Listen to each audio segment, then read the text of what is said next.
So tonight we're on the CBR. It's a 2006 F4i. This is the bike that I've had the longest. I've had this bike, I don't know, 8, 9, 10 years, something like that. I've had this thing a while. So I gotta head up and meet somebody, take them a check, and then head home. So we have been at the office all freaking day. We got the projector and the screen set up at the office, changed out some overhead lights in the studio. We had some overhead recessed lights that were just white, and so I swapped those out to some RGB lights so we can have some more control over lighting colors and stuff inside the studio.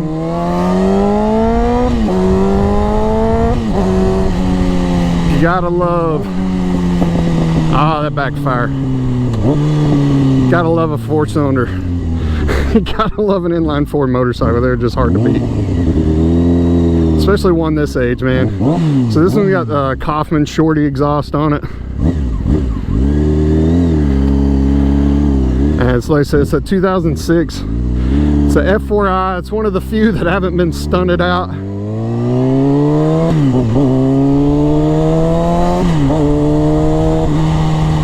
And it's in good shape. It's only got, what's it, 22,000 miles on it.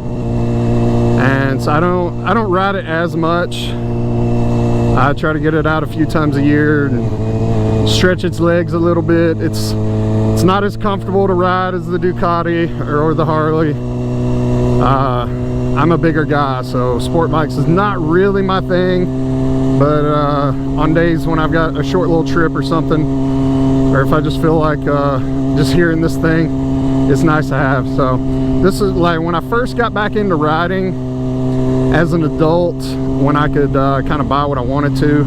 I started out on a Grom, and then I mean, it wasn't my first bike. It was my first time. I had the first bike I ever bought new was a 2006 F4i. It was yellow. I was 18 years old, and it was the first thing I bought new, and I wrecked it on the interstate, not really going too fast, just not really being able to handle the conditions and being a new street rider coming from dirt and not really understanding how things work. I hit a pothole in a curve on the interstate and laid it down.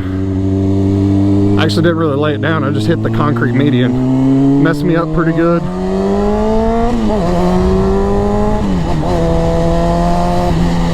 And so, like a lot of younger guys who wreck early on, I took a few years off. And so when I got back to riding again, I was on a Grom.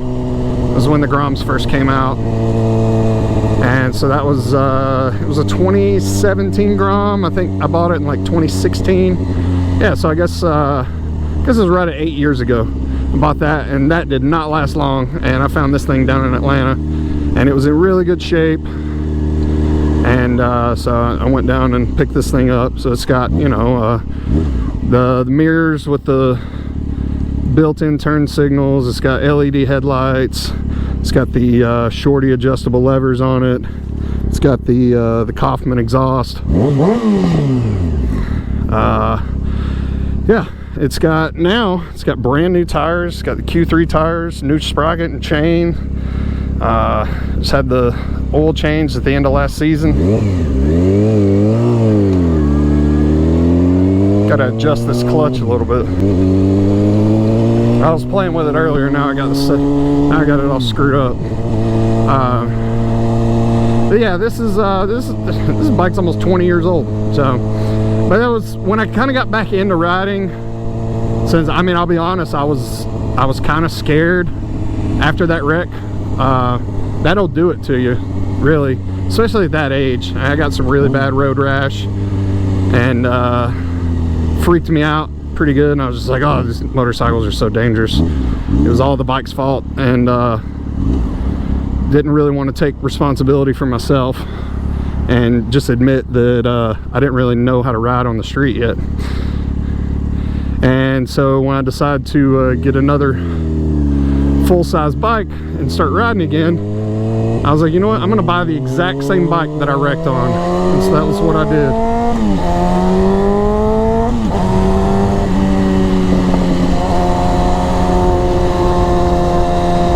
Man, this thing sounds good. It is really hard to beat the sound of an old Japanese inline 4,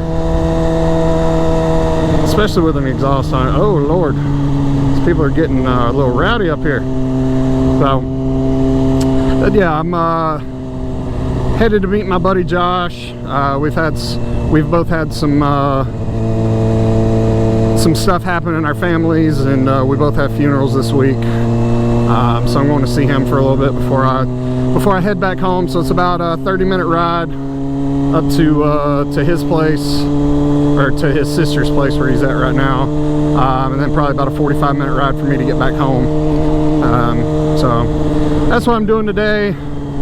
We also at the studio today, on top of putting in the 110-inch short throw 4K 3D projector, we also built a ramp on the back deck. One, because I wanted the office to be ADA compliant, but two, now I can wheel the bikes into the studio, and so when I'm doing a bike review, I can actually roll it into the studio and we can talk about the bike underneath the professional lights and audio and all that good stuff. So that's good news. We got that done today as well. So now we're going into the tunnel.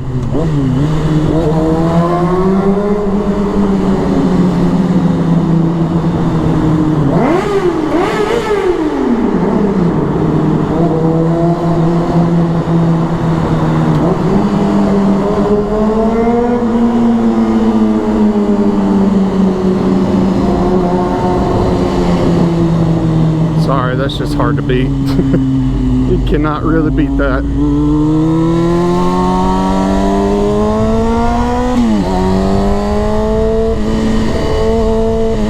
Also still on brand new tires. So I haven't even broken these tires in yet. They've still got the nipples on them. Please stay there, thank you. So yeah, we got the studio set up to where I can get the bikes inside the studio now. And then also we got the big projector up, so that was really cool. I'm happy about that. But yeah, that's this little bike here. It's a good little bike. It's an older bike, so I mean, there's no like, it's got ABS. That's really about the only option that it's got on it. It's no rider aids, no traction control. None of that stuff. It's just kind of bare bones, kind of like the Supermoto. So they're fun.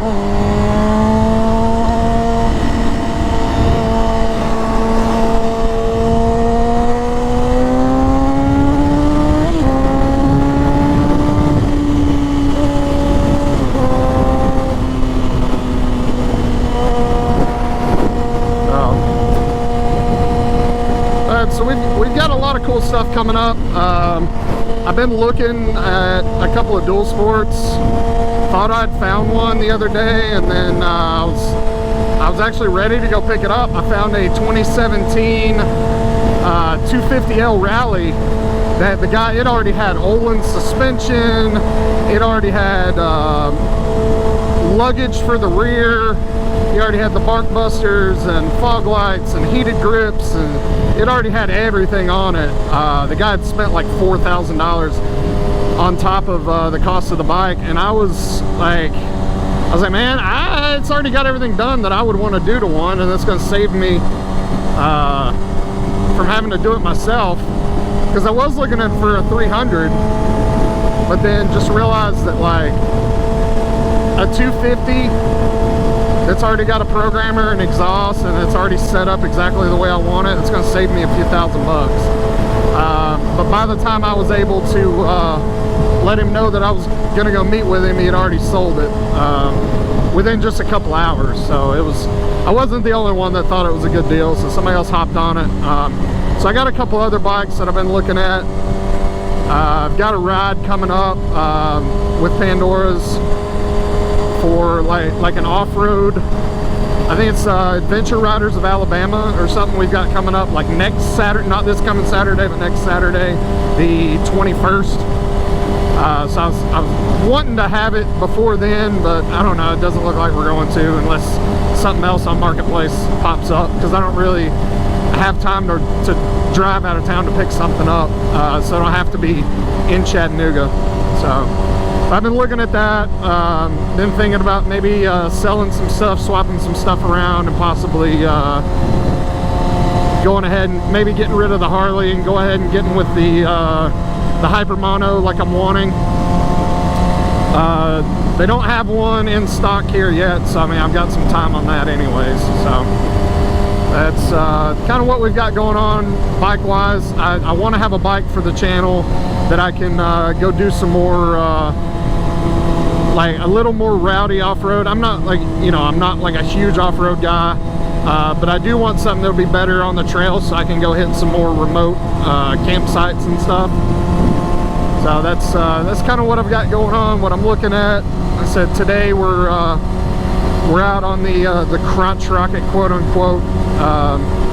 You know, it's still an F4i with a banana seat, so that's kind of why I like it. It's like the it's like more the riding position of a naked before nakeds were really a thing.